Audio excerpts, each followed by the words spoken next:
Hello and welcome to Byju's IAS. Let's take up the analysis of today's The Hindu newspaper by looking at a column from page number 6 of the Delhi edition. This column focuses on the topic of elderly care. The writer is of the opinion that we should treat our elderly, that is, our senior citizens, as assets and not as dependents. And he argues that a country can be said to be truly developed if it can nurture and care for its elderly as it does for its younger population. See, a few decades ago, policy planners in India were worried about India's population explosion. But this explosion in India's population has given rise to a positive demographic dividend for India, as today the country has a large percentage of its population in the working age category. This larger youth population of India is expected to give a boost to India's economic growth and development, as the working age population is considered to be productive and they contribute directly to innovation, economic activities, and entrepreneurship. So, as a result, governments naturally focus their policies, laws, and schemes on the younger population, not just to further strengthen their capacities to contribute to the economy, but also to ensure their overall welfare, especially their health and well being. Because the young population can be productive only when they are healthy, apart from possessing the required education, skill sets, and capabilities. So, driven by the economic benefits of a positive demographic dividend, governments tend to focus excessively on the welfare of the younger population. This results in inadequate attention being paid to the older elderly population, who are traditionally seen as dependents as they do not contribute to economic activities and to economic growth. This traditional view of seeing the older population as dependents on the economy leads to them being treated as a burden by the younger population and as well as by the government. This in turn results in a state of neglect where the healthcare and socio-economic well-being of the elderly is largely neglected by the society, thus eventually leading to a major social crisis. In fact, many major Asian economies are already facing this crisis. Countries like South Korea, Singapore, Japan, Taiwan, Hong Kong, and even China are all dealing with a large percentage of old population, and the societal and governmental neglect of their healthcare and well-being is contributing to a social crisis in these countries. Today, India is also heading towards this path as its elderly population increases significantly. Because following the population explosion and demographic dividend, life expectancy in India also went up significantly due to improvement in healthcare. And as life expectancy jumped from 50 to 70 years, India's elderly population has also exploded, thus bringing into focus their healthcare and well being. See, currently, India is said to have an elderly population of around 137 million. This is expected to rise by another 40% by 2031, and by the middle of this century, the elderly population is expected to stand at 300 million. So, these staggering numbers make it all the more important for the government to focus its laws, policies, and schemes not just on nurturing the health and well being of the younger population, but also on focusing the healthcare needs of the older population. Just like the younger population needs education, food, nutrition, along with good health to be productive for the economy, even the older population requires adequate focus on healthcare and well being as they fall under a vulnerable category. Senior citizens above the age of 60 years are prone to a variety of diseases, including life threatening complicated diseases and as well as impairments, thus making it necessary for putting in place specialized healthcare for senior citizens. But as their healthcare needs go up, they also lose their financial stability and independence as they are no longer able to earn their own livelihood. This in turn places them at the mercy of their family members and the government, who in general treat the older population as dependents, thereby giving rise to a perception that the older population are a burden, which eventually leads to the neglect of their well being and their needs. So, in order to institutionalize elderly care, there are sufficient constitutional and legal provisions that have been put in place in India, and there also exists a global framework for this. For example, if you look at the Indian Constitution, we have Article 41 and Article 46 under the directive principles of state policy that mandates the state to work towards the welfare and well being of the old age people.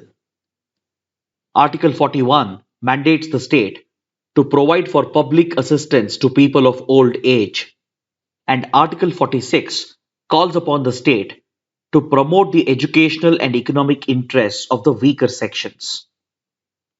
Then, under the Hindu Marriage and Adoption Act of 1956, we have Section 20, which makes it obligatory for the children and the immediate family to maintain their aged parents. Under Section 125 of the Criminal Procedure Code, elder parents can claim maintenance from their children. Then, according to a 2007 law, that is the Maintenance and Welfare of Parents and Senior Citizens Act, there exists a legal obligation on children to maintain their old parents, thus obligating them to look after their healthcare and well being. Then, at the global level as well, a framework is being put in place through the proposed Convention on the Rights of the Older Persons, which is being backed by India as well as a part of the global human rights framework. In 1982, the International Plan on Aging was adopted, thus leading to the first international debate on the rights of older persons, following which the UN Principles for Older Persons was adopted by the UN General Assembly in 1991. Then the Proclamation on Aging and the Global Targets on Aging for the year 2001 was adopted by the General Assembly in 1992. Based on these principles and targets, the Madrid Plan of Action has been adopted by the UN General Assembly in 2002, which provides for a plan of action for the member states to guarantee the financial security, health security, livelihood security, and food security of the older population. Driven by these constitutional, legal, and global frameworks, the Government of India has adopted several measures to care for the elderly. For example, the Ministry of Social Justice and Empowerment has put in place the Integrated Program for Older Persons. The main objective of the scheme is to improve the quality of life of older persons by providing basic amenities like shelter, food, medical care, entertainment, opportunities, etc.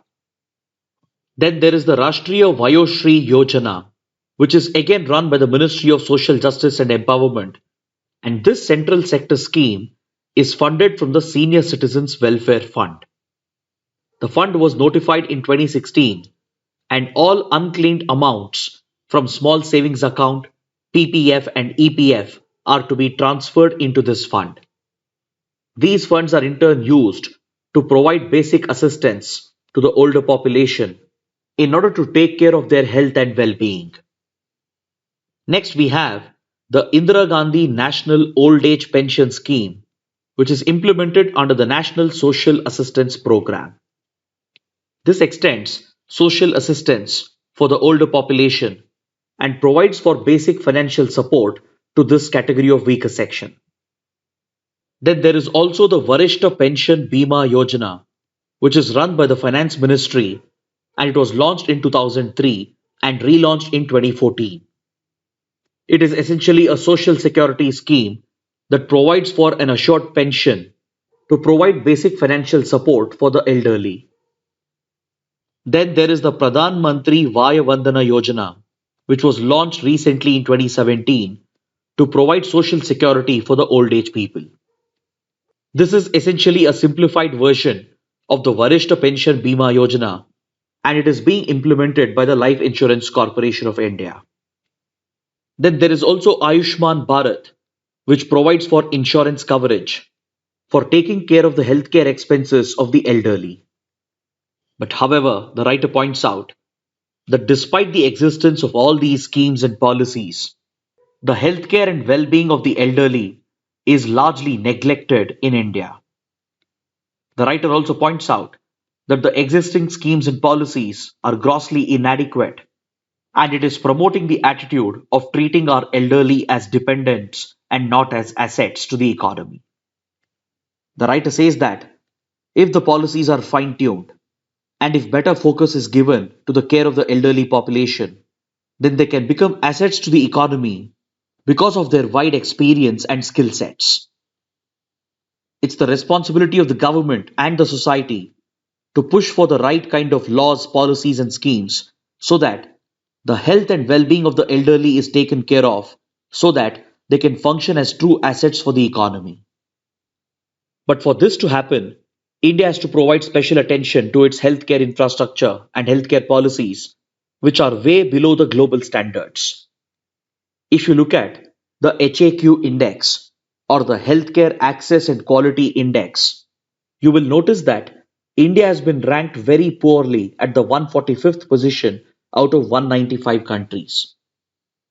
Even though India's HAQ score has improved from 24.7 in 1990 to 41.2 in 2016, it is still way below the global average of 54, and it clearly shows that quality healthcare in India is not equitably accessible, and this places a disproportionate burden when it comes to the healthcare and well being of the elderly.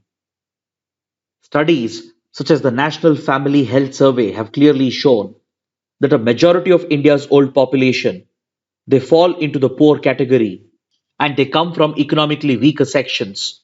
And this state of poverty, accompanied with unaffordable healthcare and inaccessible healthcare, establishes a vicious cycle in which the elderly who are not able to afford quality healthcare are further pushed into poor health, which directly affects their livelihood and earning abilities, and thus pushing them into further poverty. This dependency of the elderly creates a sense of burden, which in turn leads to the neglect of the elderly population by both the government and the society. Hence, the writer is insisting that the government has to provide special attention and focus towards the overall well being and health care of the elderly population through its schemes, laws, and policies. He is calling for a radical shift in India's healthcare infrastructure, and he is asking the government to make a beginning by stepping up investments in public healthcare, which are tailor made to meet the healthcare needs of the elderly population. This would also require the government to step up healthcare infrastructure by providing the required equipment, staff, and resources to care for the elderly and to provide for their rehabilitation. Existing programs, such as the National Program for Healthcare of the Elderly, has to be further expanded, and insurance coverage and social security under schemes like Ayushman Bharat has to be stepped up to provide adequate health cover for the senior citizens. Along with this, the National Digital Health Mission, which is being implemented, holds a lot of promise as it can make geriatric healthcare more accessible. But however, this would also require the government to focus more on digital literacy so that senior citizens are able to make use of technology to gain access to affordable remote healthcare. So, such specific interventions are needed by the government, along with help from the civil society and the healthcare industry, in order to nurture and care for India's elderly population. Now, let's look at another column from page number 6, in which the writer Rajiv Bhatia, the former Indian ambassador to Myanmar, evaluates the current state of relations between India and Myanmar. This column has been published following the recent visit of India's Foreign Secretary Harshvardhan Shringla to Myanmar, which has yielded a lot of positive outcomes for both the sides.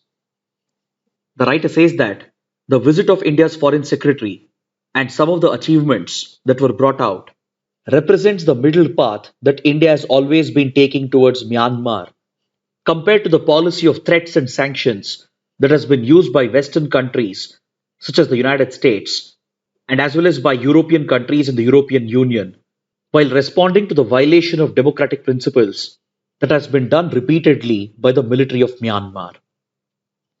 See, Myanmar has seen long years of military rule, and within the country, the Myanmar army is held responsible for violation of human rights and for violating constitutional and democratic principles. From the 1960s till 2010, the country was under the rule of the military junta, and while the Western countries targeted the government of Myanmar with threats and economic sanctions, countries like China went ahead to establish strong relations with Myanmar. During this period, India adopted a very realistic foreign policy and adopted the middle path in order to protect its core interests in Myanmar. See, India's primary interest in Myanmar is driven by the fact that Myanmar is a strategic partner for India. Myanmar is absolutely crucial for India's border security and as well as for tackling Northeast insurgency. If you look at this map, it becomes very clear that Myanmar shares a long international border with India and borders Indian states such as Arunachal Pradesh, Nagaland, Manipur, and Mizoram. This international border between India and Myanmar is highly porous and sensitive, and it has become a hub of organized criminal activity. The proximity of this border to the Golden Triangle region, which is centered around Myanmar, Cambodia, Thailand, and Vietnam, is directly responsible for high incidents of organized crime along the India Myanmar border.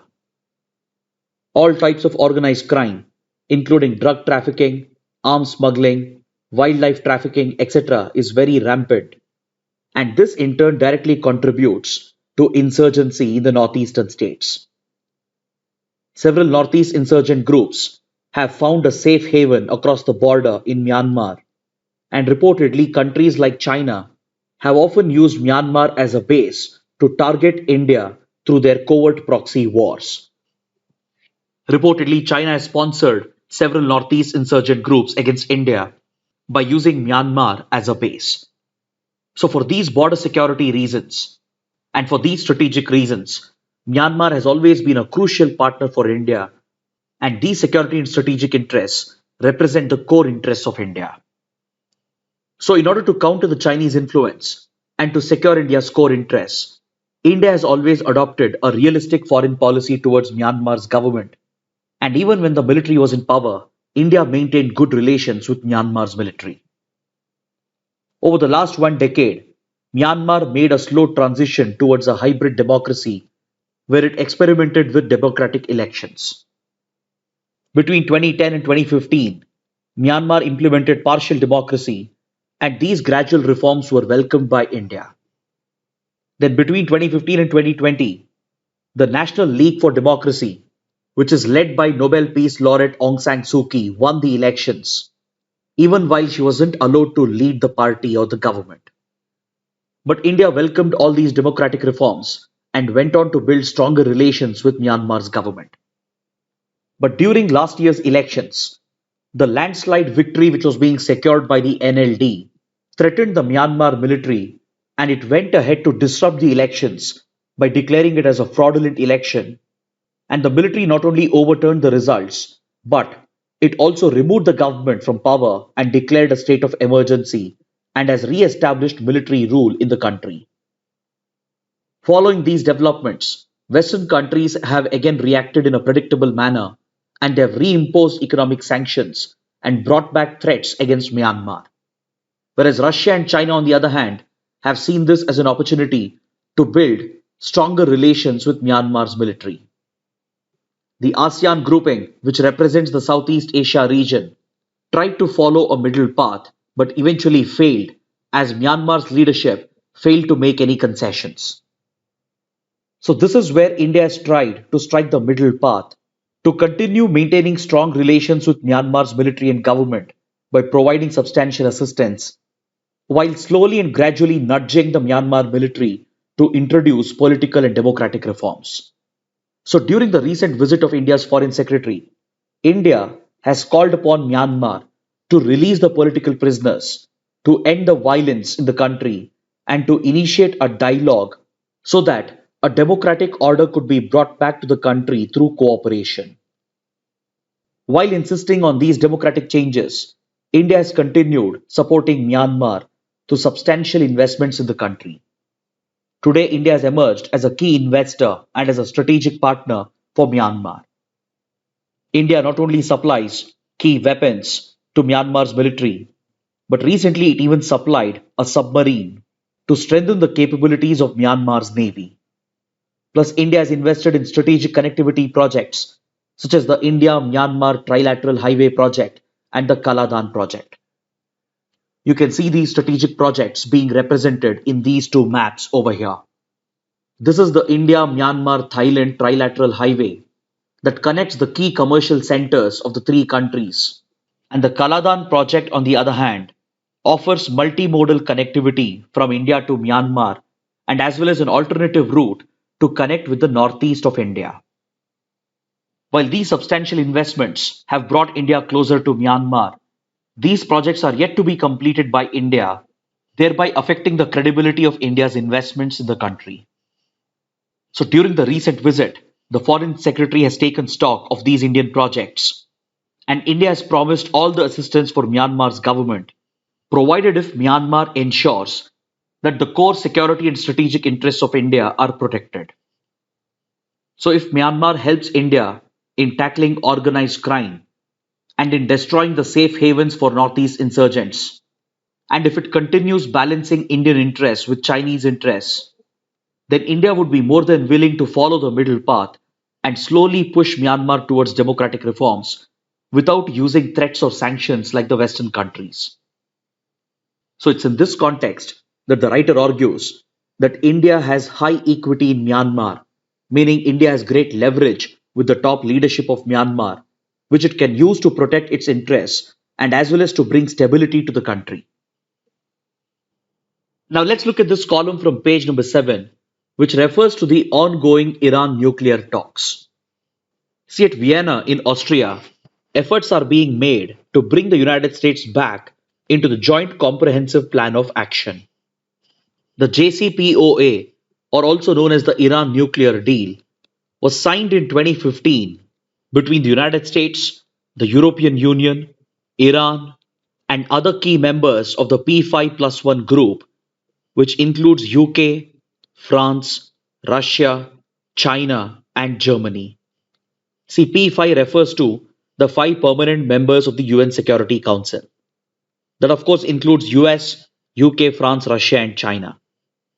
So these five permanent members of the UNSC, along with Germany, which is represented by +1, and along with European Union, they had worked out the Iran nuclear deal in 2015 to bring the Iran nuclear crisis to an end.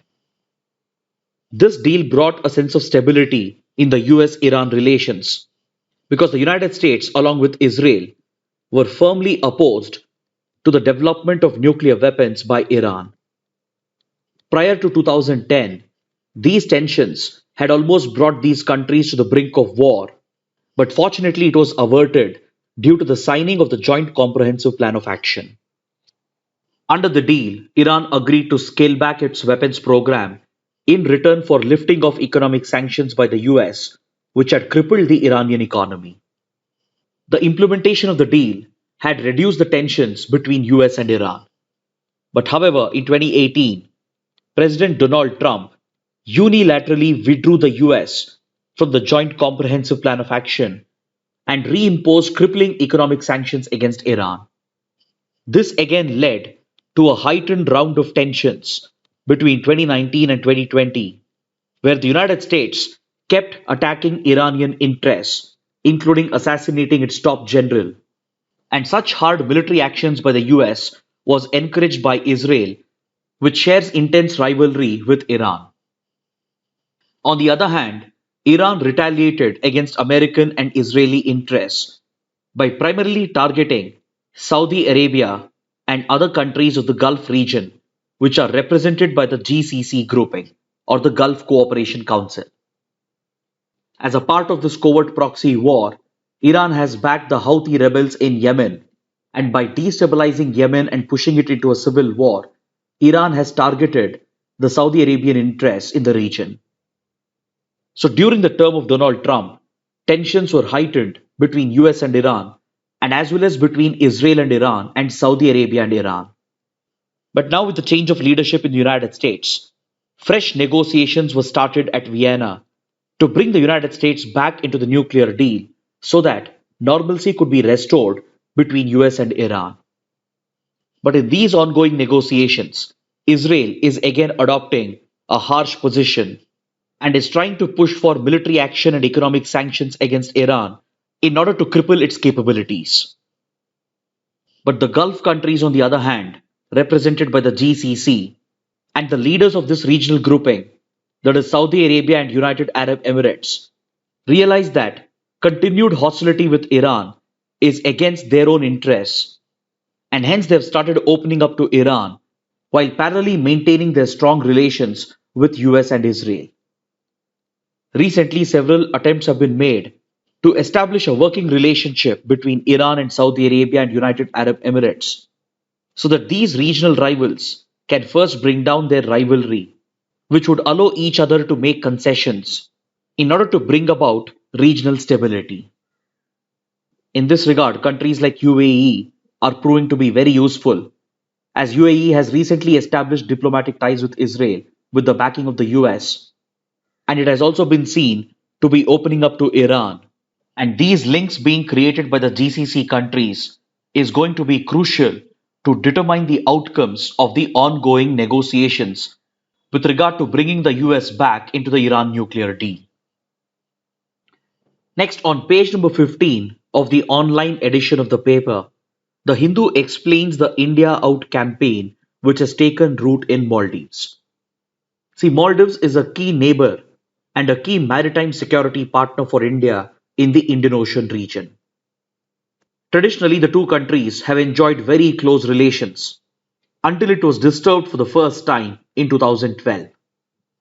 In 2012, Maldives witnessed an unconstitutional transfer of power, following which a pro China government was installed in the country, which was headed by a controversial leader, Abdullah Yamin. During his term, the Maldivian government became anti India and took several steps to affect Indian interests, while it appeared to be acting in China's favor. During this entire period, the strong military and strategic relations between India and Maldives was significantly affected, as then President Abdullah Yamin ordered India to take back all the helicopters and defense equipment that had been gifted by India to the country. But after 6 years of deterioration in the relations, India got a major breakthrough when Ibrahim Soleh was elected as the president, and he brought back the Maldivian Democratic Party to power, which has always been a close friend of India. Once Ibrahim Soleh was in power, he brought back the India First policy, where India receives the first priority from the Maldivian government. Following the restoration of strong relations, India has again made major investments in Maldives, and along with funding the Greater Malay Connectivity Project, which seeks to connect important islands of Maldives, India is also funding the development of Maldivian National Defense Forces, and India is also building a harbor and a port which could help the Maldivian Navy and the Coast Guard. These connectivity projects are being seen as military projects which might give India a military presence in Maldives. Hence, based on this assumption, the opposition parties in Maldives, such as UTF, have started promoting anti India sentiments, and they have given a call for India Out campaign, which is now being supported by former President Abdullah Yamin as well. The India Out campaign being witnessed in Maldives is based on the demand for the complete removal of Indian military presence in the country, and this points towards a sustained political campaign by opposition leaders and parties to weaken Indian influence, probably at the behest of China. The Maldivian government under Ibrahim Soleh has rejected the India Out campaign and has reiterated its support for the India First policy. But despite this, strong anti India sentiments are being encouraged on the ground by leaders like Abdullah Yamin, and the strengthening of the India Out campaign represents a grave threat to Indian interests in Maldives. Now let's look at the mains practice questions. The first question: proof of a truly developed country lies in the way it not only nurtures its young but also cares for its elders equally. Comment. The second question. Myanmar is a key strategic neighbor for India. In the light of the statement, examine the current state of bilateral relations and the challenges that lie ahead. Kindly write an answer to these questions and post your answers in the answer writing portal, for which the link shall be given in the description box below. So, this concludes our discussion for today. Thanks for watching.